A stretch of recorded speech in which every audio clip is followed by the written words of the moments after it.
Well, here we have a Rover 200, actually to be precise, it's the Rover 214 SEI. Now the gentleman had a Japanese car which gave up completely. And he asked the guys what they had, and they said they had this one. Very good car, 1995, and he's bought it straight away without asking any questions. Done 61,000 miles. It's the 214 SEI, which is the last in production. This course came with leather seats. They only made these for about probably 6 months or so, or even been a bit less.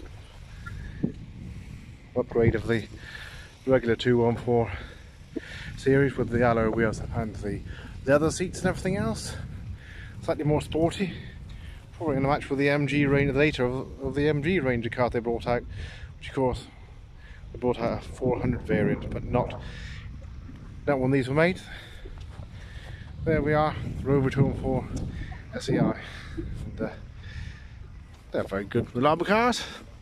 Good British car made at Longbridge. I think some might have been made elsewhere. Certainly they're well regarded at Longbridge. Should actually go to the Longbridge Rally now. I told him about that one. Yeah, the Rover 214 SEI.